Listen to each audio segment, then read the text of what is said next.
Hello, this is Wmpyr here to talk about the three different types of physical altercations. Number one is assault. Number two is fighting. Number three is self-defense. Okay, so assault means it's pretty much going to be one-sided. One person is just going to be attacking the other person, attack, attack, attack. So that's assault, plain and simple. Fighting means it's a struggle, therefore it's going to go back and forth, back and forth. So that's your fight. And then self-defense is when one person is going to be protecting themselves. They're going to be defending and they're going to be trying to get away, or they're going to be escaping, running away. So that is your three types of physical altercations.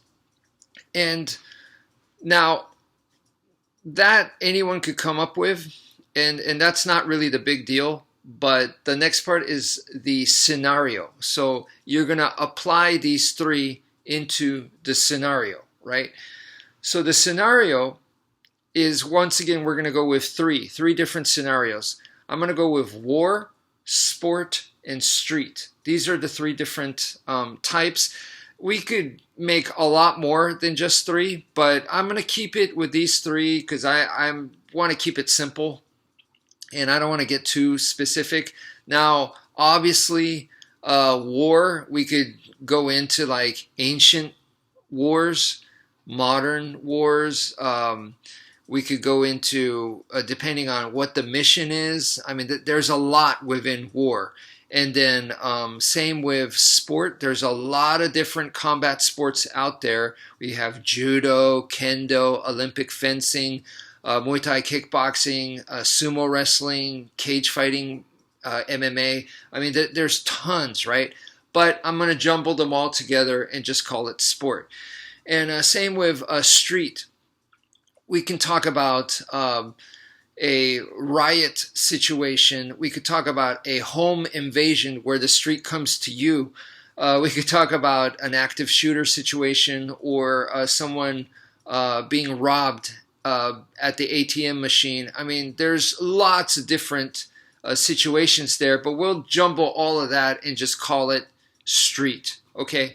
Just for simplicity's sake.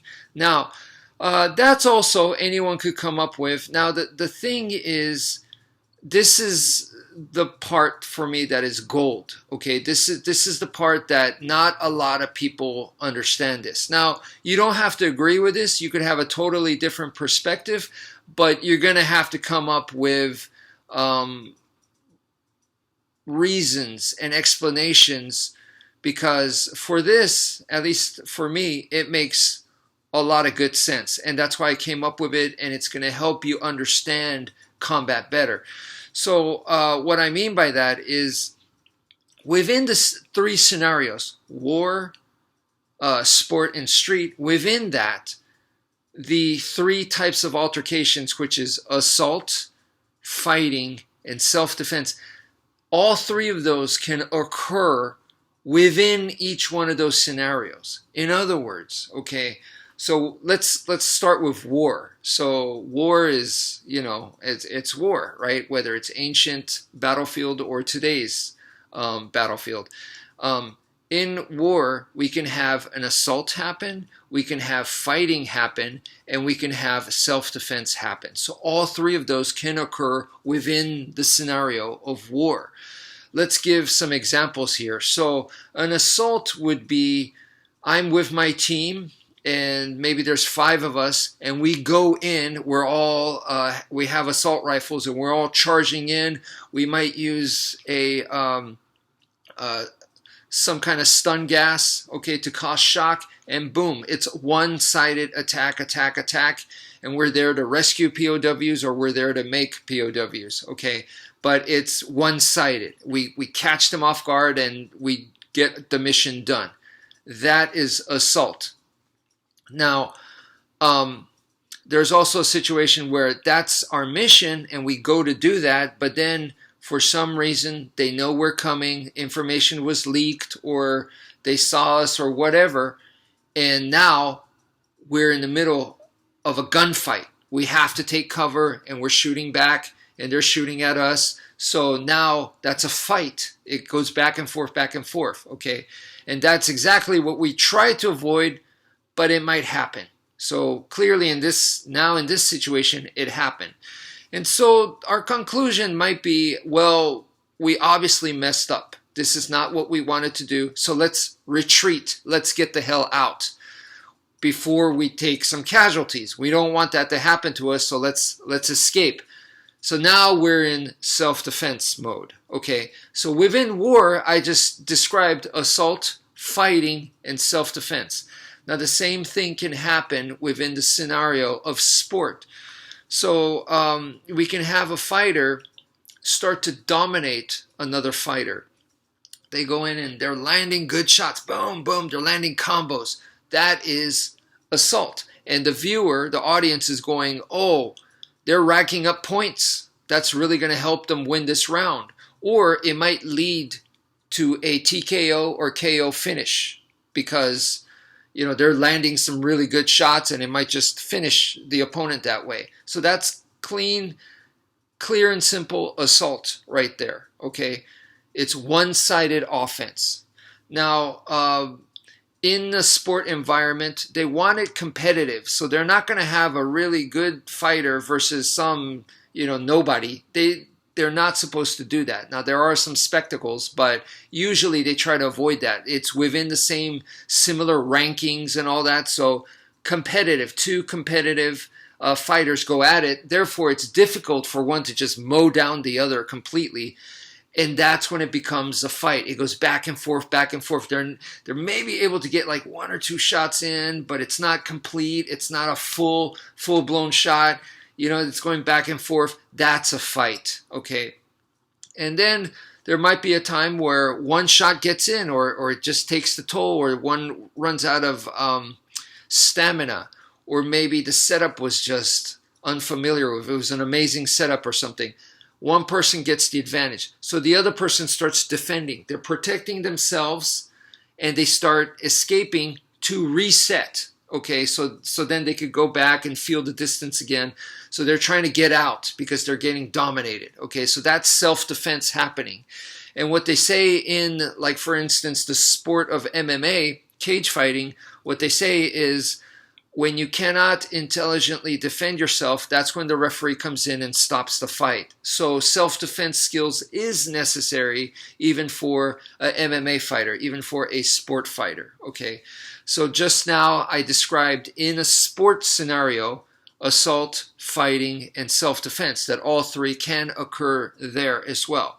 And then of course in a street situation, an assault would be like the bad guy shows you a map and says, hey, I'm lost. Could you please show me where we are? And while you're getting distracted, boom, they attack you and they take you into a dark alley, or they hit you repeatedly and you're out, and then they take your stuff. Or maybe they, they strike you, they grab you, they manhandle you, and they put you in their van. Anyway, all of those are assault. It's one-sided, okay? Now, of course, if you have awareness, you're able to go, something's not right, and you're able to act on it. Not just go, something's not right, and let it happen. You go, something's not right, and you're able to act on it. You catch it early enough, you might have time to fight back. So they grab your wrist, and you yank it out, you shove them, push them, and you're taking a good stance, so you have balance, so you can't just easily be overrun. Okay, now you're fighting back. You're going, what the hell's going on? This other person's on you. You throw them off. Next person, you're in a fight. Okay, it's going back and forth, back and forth. Now, at some point, you might go, you know what, forget this. I need to just get out. There's too many of them. They're getting close to accomplishing their mission. They're almost dragged me into their van. I need to just escape here, not fight back. I need to get out of here. So at that point, you might focus more on escape, protecting yourself. They might take out a weapon. So rather than fighting back and exchanging, so against the lead pipe and trying to punch them, you might go, no, I need to defend. So you're protecting, defending, trying to get out. Now it's self-defense. Okay. So within the street situation, I just described assault, fighting, and self-defense. Okay. So that's my whole point here, is that assault, fighting, and self-defense can occur within each one of those. And that's something that a lot of people don't realize, because they will feel like fighting is sport, right? Which it is, okay? So when you're training in a sport style, a combat sports style, you're gaining fighting skills. Now, if it's judo, it's a very specific fighting skills. Kendo, it's a very specific fighting skills. But either way, you're learning fighting skills. And they might say, well, that you don't use sport skills in war.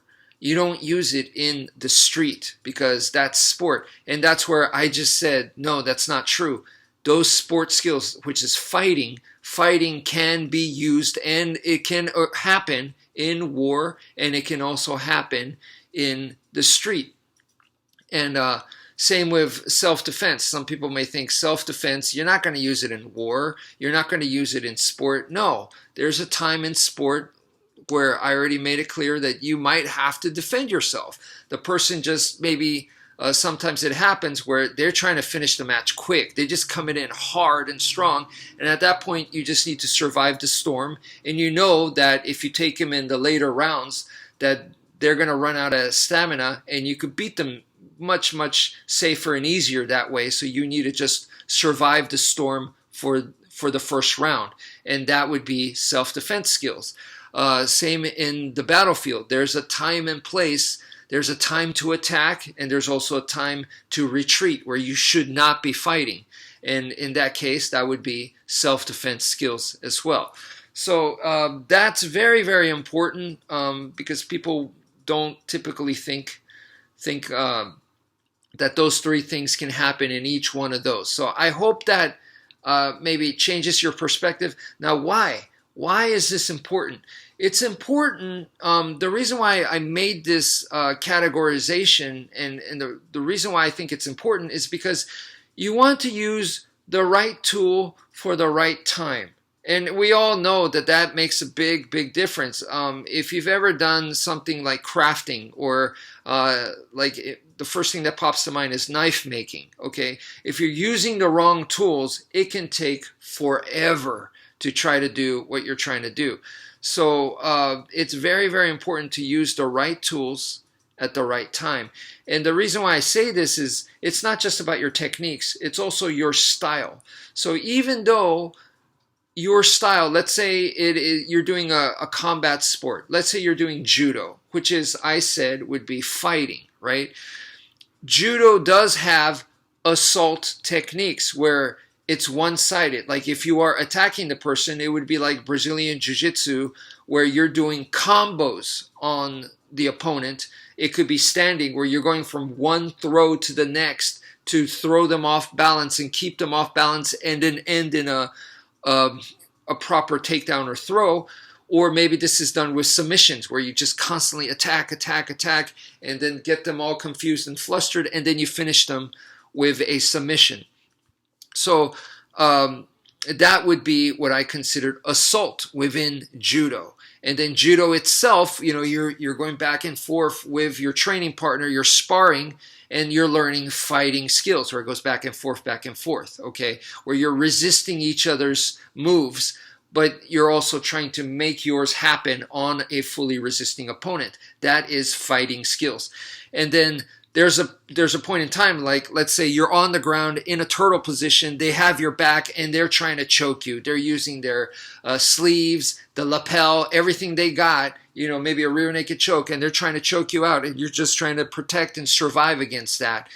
That would be self-defense skills within the art of judo. That being said, all three of those exist in judo, but overall, judo is a fighting style. The priority there would be fighting. So that's important to understand.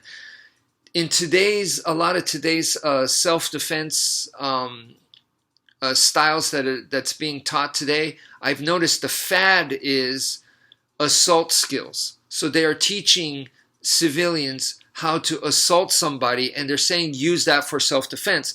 I'm not saying that's not impossible, but that is for a very, very specific time where you can do that. There's many, like I said, self-defense is very broad, so there's going to be many times where that would not be a good idea or where that's just simply not possible.